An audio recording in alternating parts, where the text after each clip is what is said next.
Hello friends, UPPCS mains 2025 का जो हमारा डेली आंसर राइटिंग प्रोग्राम चल रहा है, इसको हम फर्दर आगे बढ़ाते हैं और आज एक नए क्वेश्चन को फिर दोबारा आगे डिस्कस करते हैं। ये जो क्वेश्चन चल रहा है हमारा, इसमें इससे पहले हम अभी अगर आप देखें उत्तर प्रदेश की हिस्ट्री के कंटेक्स्ट में, तो हम कई सारे जो है मुख्य नगरों को हमने डिस्कस किया था जो कि यूपीपीसीएस मेंस 2025 में जिनके आने के चांसेस बहुत ज़्यादा थे। आज हम उससे फर्दर आगे बढ़ते हैं और अब हम डिस्कस करेंगे कि उत्तर प्रदेश के द्वारा किस तरीके से अलग अलग जो आपके जो हैं आंदोलन चले, उसमें किस तरीके से उत्तर प्रदेश ने कंट्रीब्यूशन किया है। इसके ऊपर भी आपका लगातार एक क्वेश्चन आ सकता है। एक दो बार इसके ऊपर क्वेश्चन आ चुका है कि अलग अलग आंदोलन में उत्तर प्रदेश का क्या योगदान रहा है। इसी कंटेक्स्ट में हम दो तीन आंदोलन लेंगे और उसमें यह डिस्कस करेंगे कि उत्तर प्रदेश किस तरीके से महत्वपूर्ण रोल प्ले करता है। और इस प्रकार डेफिनेटली हम जो है यूपीपीसीएस मेंस में जो आपके क्वेश्चन आने हैं, उस तरह के क्वेश्चनों को हम डिजाइन करने की तरफ चल रहे हैं। और हम डेफिनेटली इस तरीके से हिस्ट्री का जो सेक्शन आएगा उत्तर प्रदेश के अंदर, उसे बेटर एड्रेस करेंगे। इस क्वेश्चन को हम आगे बढ़ाते हैं और डिस्कस करते हैं। तो क्वेश्चन हमारा क्या है? क्वेश्चन ये है कि जो उत्तर प्रदेश में असहयोग आंदोलन चल रहा है, इससे रिलेटेड कौन सी ऐसी घटनाएं थी जो उत्तर प्रदेश में आ रही थी और संग्राम को दिशा देने में किस प्रकार उत्तर प्रदेश ने बेहतरीन रोल प्ले किया है। तो ऐसा क्या क्या घटित हो रहा था उत्तर प्रदेश के अंदर जो आपका जो असहयोग आंदोलन चल रहा था उसको प्रभावित कर रहा था, वो चीजें हमें दिखनी है। वैसे तो हमने असहयोग आंदोलन को आपने नॉर्मल हिस्ट्री में पढ़ा ही है, लेकिन यहां हमें उत्तर प्रदेश के कंटेक्स्ट में सारी चीजें लिख लेंगी। अगर आप जर्नल लिखेंगे तो आपको मार्क्स नहीं मिलेगा। मैंने आपको बार बार कहा है, हमें उत्तर प्रदेश के स्पेसिफिक लिखना होगा। अगर हमें उत्तर प्रदेश के पेपर 5 और पेपर 6 में हमें मार्क्स लेके आने हैं तो इस कंटेक्स्ट में हमें क्या करना होगा, हम यहां देखेंगे कि कैसे सारी चीजें हम उत्तर प्रदेश से लिंक करने की कोशिश करेंगे और उत्तर प्रदेश के कंटेक्स्ट में ही इसका आंसर हम देने की कोशिश करेंगे लगातार। तभी एक अच्छा क्वेश्चन हमारा बन पाएगा हिस्ट्री का। तो सबसे पहले इसमें जो है हम इंट्रोडक्शन डिस्कस करते हैं।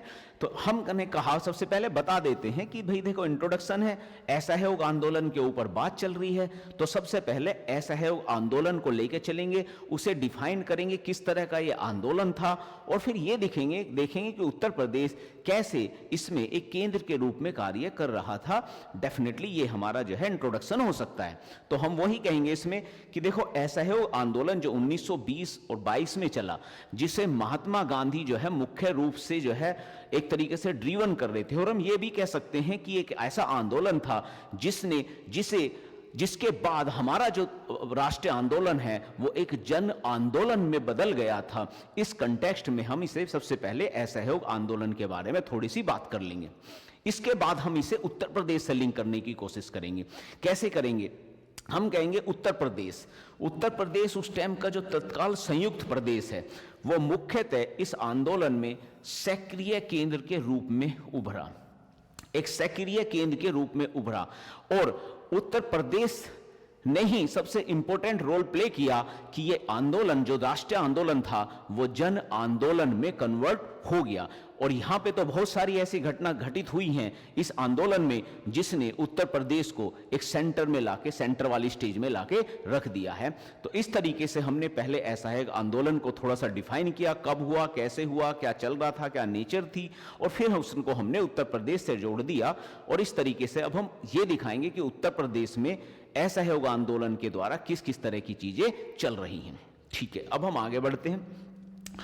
अब हम इसमें आगे बढ़ने से पहले हम इसमें कर सकते हैं, अगर आप चाहो तो इसमें एक उत्तर प्रदेश का मैप बना सकते हैं और उसमें आप दिखा सकते हैं कि देखो, असहयोग आंदोलन में उत्तर प्रदेश क्या क्या रोल प्ले कर रहा था। चाहे तो हम इसमें एक उत्तर प्रदेश का मैप बना लें छोटा सा, और इस उत्तर प्रदेश का मैप बना के हम उसमें ये दिखा सकते हैं कि देखिए भाई, उत्तर प्रदेश वाली स्थिति में क्या हुआ है। तो हम चाहें तो हम दिखा सकते हैं कि इसमें आप जो है 4-5 इस तरीके से लाइन निकाल लीजिए और इसको दिखाइए कि देखो, जन सैद्धांत में एक इम्पोर्टेंट इनिशिएटिव है आपका, जो चौरा चौरी को आपका वो हुआ था, केस हुआ था, इससे रिलेटेड है ये वाला आंदोलन।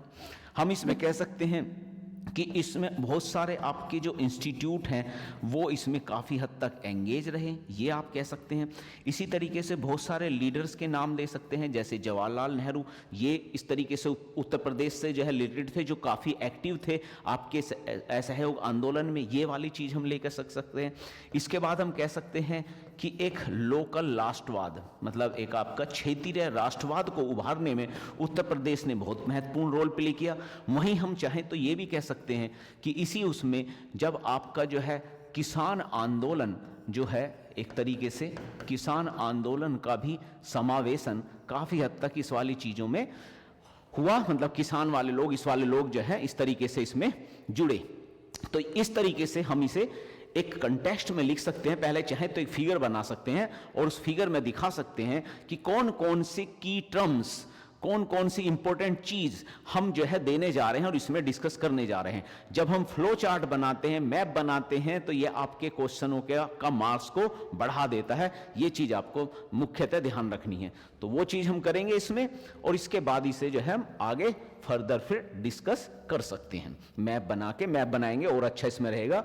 और मैं आपसे बोलूंगा कि जो भी इसमें आंसर राइटिंग कर रहा है इसके ऊपर, वो जरूर एक मैप बनाए और मैप के साथ पहले सारे की पॉइंटों को दिखाए। मैंने काफी क्वेश्चंस आपके सामने आए हुए जिसमें मैंने मैप बना के आपको दिखाया है। उसी तरीके का मैप यहां आपको बनाना है और उस तरीके से आपको की पॉइंट्स उसमें ऐड ऑन कर देने हैं। ठीक है, तो इस तरीके से फ्लो चार्ट का भी इसमें मैप का भी यूज हो जाएगा और आपका जो है आंसर ज्यादा बेटर बन जाएगा। अब हम इसको थोड़ा सा डिटेल में एक्सप्लेन करते हैं कि उत्तर प्रदेश के कंटेक्स्ट में देखें तो ये उत्तर प्रदेश जो है जन आंदोलन का एक प्रमुख केंद्र बन के उभरा। ठीक है, जन आंदोलन का मतलब व्यापक जन भागीदारी इसमें आपको देखने को मिलेगी। अगर हम देखें तो उस टाइम के जो इंपॉर्टेंट शहर हैं, जो अगर आप देखें तो उस टाइम इलाहाबाद, कानपुर, बनारस, लखनऊ जैसे महत्वपूर्ण शहरों में इस आंदोलन में सभी लोगों ने इन शहरों में इन सभी लोगों ने इस तरह के आंदोलन में भाग लिया। तो एक बड़ी जनभागिता देखने को मिलेगी आपका उत्तर प्रदेश से, आपके जब असहयोग आंदोलन आपका स्टार्ट होता है। अब बड़ी जो है जब जन सहभागिता देखने को मिलेगी तो इसके कुछ प्रभाव भी पड़ेंगे, और इसके ही ये प्रभाव हुए कि ये हो गया कि अब केवल ये जो असहयोग आंदोलन या कोई भी आपका आंदोलन एक अभिजात वर्ग या इलाइट क्लब तक ही लिमिटेड नहीं रह गया। क्योंकि हमने सबसे पहले बात कर रहे थे, इनिशियल जब ये आंदोलन होता था, इससे पहले के जो आंदोलन है वह मुख्यतः जो है सेलेक्टिव इलाइट लोगों के द्वारा ही ड्रीवन होते थे, शिक्षित लोगों के द्वारा ही ड्रीवन होते थे, एडवांस लोगों के द्वारा ड्रीवन होते थे। लेकिन अब ये आंदोलन एक अभिजात वर्ग का आंदोलन ना बन के एक जन भागीता वाला आंदोलन बन गया, और इसको जन भागीता आंदोलन बनाने के रूप में उत्तर प्रदेश ने बहुत बड़ा काम किया, और उत्तर प्रदेश जन सहभागिता का एक बहुत बड़ा केंद्र बनकर उभरा। तो सबसे पहले इसे हम ये दिखाएंगे, क्योंकि ये आंदोलन एक पहला ऐसा आंदोलन है जो जन सहभागिता वाला आंदोलन है, और हमें ये दिखाना है कि इसके जन सहभागिता होने में उत्तर प्रदेश भाई साहब बहुत बड़ा रोल प्ले कर रहा है। तो सबसे बड़ा पॉइंट हम पहले इसको ऐसे दिखा देंगे कि उत्तर प्रदेश का क्या इंपॉर्टेंट रोल इसमें है, इसे जन सहभागिता बनाने में बहुत बड़ा रोल है। ठीक है, इसके बाद अब आपको पता है कि जब असहयोग आंदोलन चालू हुआ था तो असहयोग आंदोलन की एक बहुत बड़ा जो है अचीवमेंट था, उसकी खास बात थी कि यहां से बहिष्कार वाला चीज जो है बहुत तेजी से चली। तो औपनिवेशिक काल की जो भी संस्थाएं थी, इंस्टीट्यूशंस थी, जुडिशरी थी, स्कूल थे, इन सारी जगह से लोगों ने बहिष्कार करना स्टार्ट किया। और वही कंडीशंस जो है हम उत्तर प्रदेश के कंटेक्स्ट में हमें लिखनी पड़ेगी कि उत्तर प्रदेश के थ्रू ये बहिष्कार सबसे ज्यादा विजिबल था। ऐसा बहिष्कार सबसे ज्यादा उत्तर प्रदेश में ही देखने को मिल रहा था, इसीलिए उत्तर प्रदेश असहयोग आंदोलन का एक मुख्य केंद्र बन के उभरा था। तो इस कंडीशन में अगर हम देखें तो भाई बड़ी संख्या में छात्रों ने स्कूलों को छोड़ दिया, बड़ी संख्या में लॉयरों ने अपनी जो है वकालत छोड़ दी। और उसी कंडीशंस में अगर आप देखें तो आप कह भी सकते हैं कि जैसे आपका जवाहरलाल नेहरू जैसे लोग हो गए, इन्होंने जो है अपनी वकालत यहां पे छोड़ दी। और इसी कंटेक्स्ट में बहुत सारे आपके नए इंस्टीट्यूशंस बने, लोकल इंस्टीट्यूशंस, क्योंकि अब वो कह रहे थे हम बहिष्कार कर देंगे भाई, अब हम आपके स्कूल में नहीं जाएंगे और आपके अपने खुद स्कूल्स, खुद विद्यालय और खुद महाविद्यालय खोलेंगे।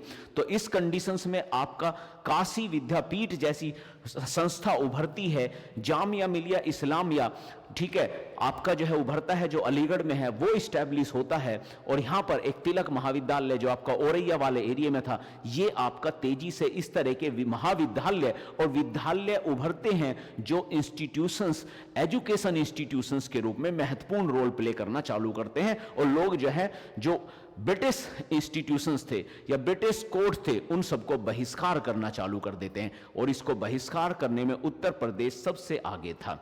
तो हमने जो है दूसरा पॉइंट आपका ये बताया, पहला पॉइंट बता दिया उसे जन भागीदारी में बदलने में उत्तर प्रदेश का योग, दूसरा बता दिया कि भाई नए इंस्टीट्यूशंस खुलने में और बहिष्कार में उत्तर प्रदेश कैसे सबसे आगे काम कर रहा है। क्योंकि ये दोनों काम आप असहयोग आंदोलन में ही होते हुए देख रहे हैं और इन दोनों कामों को हमें उत्तर प्रदेश के कंटेक्स्ट में हमें दिखाना है। अब ऐसे ही हमने कहा था न्यायिक और प्रशासनिक, जैसे उसमें आपने हो गया, जैसे आपका जवाहरलाल नेहरू, मोतीलाल नेहरू जैसे लोगों को आप मेंशन कर सकते हैं कि इन्होंने अपनी वकालत छोड़ दी और न्यायिक और प्रशासनिक जो व्यवस्था है उसका बहिष्कार होना चालू हो गया। अब जब ऐसी कंडीशन हुई कि इसकी बहिष्कार होना चालू हो गया तो इससे क्या हुआ, तो जो एक औपनिवेशिक एक सुपीरियरिटी थी कि भाई हम सब कुछ कर रहे हैं, वो औपनिवेशिक सुपीरियरिटी को कमजोर कर दिया इन लोगों ने और एक राष्ट्रवाद और एक अपना जो है एक तरीके से जो भारतीयता और राष्ट्रवाद की भावनाओं को सुदृढ़ कर दिया। क्योंकि अब हम भारतीय विद्यालय में पढ़ने जा रहे हैं, भारतीय महाविद्यालय में पढ़ने जा रहे हैं, तो इस कंडीशंस में हम जा रहे हैं। तो इस तरीके से क्या होगा, तो जो एक औपनिवेशिक श्रेष्ठता है ये कहीं ना कहीं टूटती है और राष्ट्रवाद की भावना आपकी बढ़ती है। और राष्ट्रवाद की इस भावना को बढ़ाने में उत्तर प्रदेश ने बहुत इंपॉर्टेंट रोल प्ले किया और इस तरह के राष्ट्रीय वैकल्पिक संस्थानों के उभारने में भी उत्तर प्रदेश सबसे आगे था। तो इस तरीके से जो उत्तर प्रदेश काम कर रहा है। तीसरा कंटेक्स्ट होगा अवध में किसान चेतना का उदय।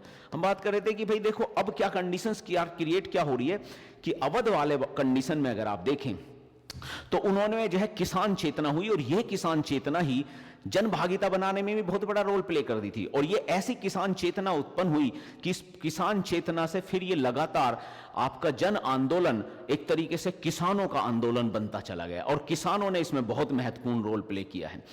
क्योंकि सबसे पहले जहां अभिजात वर्ग था वहां किसानों का जो है एक तरीके से आगमन आता है और किसानों के आगमन की शुरुआत सबसे पहले आपको अवध में देखने को मिलती है। और अवध में अगर आप आओगे तो आप कहोगे कि बाबा रामचंद्र जो थे हमारे, उनके जो है नेतृत्व में अवध में बहुत तेजी से किसानों का एक आंदोलन उत्पन्न होता है इसी आपके जो है असहयोग आंदोलन के अंदर। और ये आंदोलन एक तरीके से जमींदारों के अत्याचारों, किसानों के ऊंचे लगान, इन सारों के खिलाफ चालू होता है और अंततः एक आंदोलन के रूप में परिवर्तित हो जाता है। शुरुआत में आंदोलन जमींदारों के खिलाफ होता है, ठीक है, आपका जो है श्रम जो करना होता था बेगारी का, उसके खिलाफ होता है। लेकिन धीरे धीरे ये आंदोलन एक राष्ट्रीय आंदोलन के साथ जुड़ जाता है और ये आंदोलन अंततः ब्रिटिशों के खिलाफ ही जो है इनिशिएट होने लगता है। क्योंकि बाद में उन्हें समझ में आती है कि भाई जमींदार भी वही कर रहे हैं जो ब्रिटिश सर उसके ऊपर से करा रहे हैं। तो इस कंटेक्स्ट में अगर आप देखें तो ये आंदोलन एक तरीके से किसानों का उदय और किसानों का एक आंदोलन में जुड़ना का बड़ा केंद्र जो है अवध बनता है। और इस तरीके से उत्तर प्रदेश का जो अवध रीजन है वो इसमें महत्वपूर्ण रोल प्ले करता है। और इसका ही जो है ये महत्व होता है कि किसान आंदोलन ने आर्थिक शोषण को एक राष्ट्रीय स्वतंत्रता के पर्सन के साथ जोड़ दिया, जिससे इसका दायरा बहुत व्यापक हो गया। क्योंकि अब हम इसको जो है जो ये शोषण हो रहा है, जो आपका राष्ट्रीय शोषण हो रहा है, उसे राष्ट्रीय स्वतंत्रता से जोड़ दिया गया। और उनको किसानों ने कहा कि भाई जब तक देश का राष्ट्रीय स्वतंत्रता नहीं मिलेगी, जब तक हमें जमींदारी से भी स्वतंत्रता नहीं मिलेगी और अंततः हमें जो है एक तरीके से राष्ट्रीय जो आपका आंदोलन है उसमें आगे बढ़ना पड़ेगा। और वो काम यहां हो गया इससे। और इसको करने में अवध जो है आपका बहुत बड़ा रोल प्ले कर रहा था। अब चौथा आपका एस्पेक्ट्स आता है इसमें कि देखो इसमें आपने एक चीज और देखा था, जब आप असहयोग आंदोलन चला था तो भाई साहब ये आपका हिंदू मुस्लिम का सबसे बड़ा एकता का सबसे बड़ा केंद्र भी था। मतलब एकता इसमें सबसे ज्यादा देखने को मिली थी उसमें, क्योंकि यहाँ पे इस टाइम जो है गांधी जी हिंदू मुस्लिम एकता को बनाने में महत्वपूर्ण जो है रोल प्ले कर पाए थे। तो हिंदू मुस्लिम की एकता और खिलाफत आंदोलन के जुड़ाव में अगर आप देखेंगे तो ये बहुत बड़ा रोल प्ले करता है उत्तर प्रदेश। कैसे रोल प्ले करता है? जब आपका खिलाफत आंदोलन का काम चल रहा है और महात्मा गांधी जी को जो है खिलाफत आंदोलन की बागडोर दे दी जाती है, तो इस बागडोर देने का जो है सिलसिला काफी हद तक आपका जो है, इसमें जो आज का प्रयागराज और इलाहाबाद वाला जो एरिया, इसमें जो है काफी तेजी से जो है डिस्कशन चालू होता है। और इस डिस्कशन के तहत खिलाफत आंदोलन और असहयोग आंदोलन आपस में मिलकर चलते हैं और हिंदू मुस्लिम एकता यहां से जो है इनिशिएट होती है। तो हिंदू मुस्लिम एकता के इनिशिएट होने का गढ़ भी एक तरीके से उत्तर प्रदेश ही है, और उसका प्रभाव यह मिलता है कि एक तरीके से समावेशी राष्ट्रवाद की भावना उत्पन्न होने लगती है।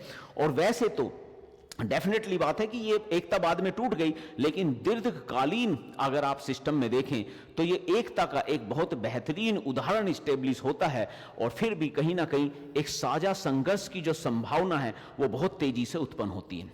ठीक है, क्योंकि हिंदू मुस्लिम एकता तो टूटी, लेकिन इसने ये चीज एक सिद्ध कर दी कि देखो साझा संघर्ष आपको करना पड़ेगा, तभी ब्रिटिश गवर्नमेंट झुकती है। तो इस साझा संघर्ष में आज मान ले हिंदू मुस्लिम बाद में मुस्लिम नहीं जुड़े, लेकिन एक साझा संघर्ष में आपको बहुत सारी चीजें मिली। कांग्रेस में विभाजन नहीं हुआ, कांग्रेस की बहुत सारी संस्थाएं साझा होकर काम करती रही, जबकि उनकी आइडियोलॉजी अलग अलग थी।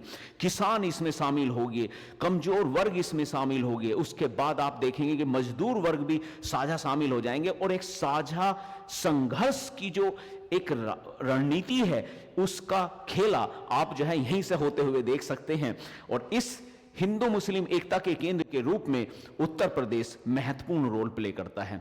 तो वो वाली चीज हमें यहां दिखानी पड़ेगी, और एक समावेशी राष्ट्रवाद की भावना को उभरते हुए यहां हमें दिखाना पड़ेगा कि उत्तर प्रदेश ने ये महत्वपूर्ण रोल प्ले किया जब यह हमारा खिलाफत आंदोलन चल रहा था। तो इस कंटेक्स्ट में हमारी चीजें आगे बढ़ जाएंगी। उसके बाद नए नेतृत्व और राजनीतिक चेतना का भी जो है हम बात करेंगे, क्योंकि जब हमारे जो है मोतीलाल नेहरू और आपका जो है जवाहरलाल नेहरू जैसे लोग जो है अपनी जो है कोर्ट से जो है अपने आप को अलग कर लेते हैं, तो वे पूर्णतः जो है राजनीति में आते हैं और एक तरीके से इस आंदोलन को आगे बढ़ाने में महत्वपूर्ण रोल प्ले करते हैं। इस तरीके से इस तरह के बड़े नेतृत्व जो है उत्तर प्रदेश के द्वारा इस आंदोलन को दिया जाता है, और इस तरीके से एक नई चेतना का विकास होता है, और स्थानीय स्तर पर भी बहुत नए कार्यकर्ता जो है यहां से उभरते हैं। क्योंकि अभी हमने बात की थी कि स्थानीय स्तर पर अगर हम देखें तो लखनऊ, इलाहाबाद, कानपुर, वाराणसी, जौनपुर, इस तरह के बलिया जैसे एरिया से बहुत सारे जो है स्थानीय नेता उभरते हैं,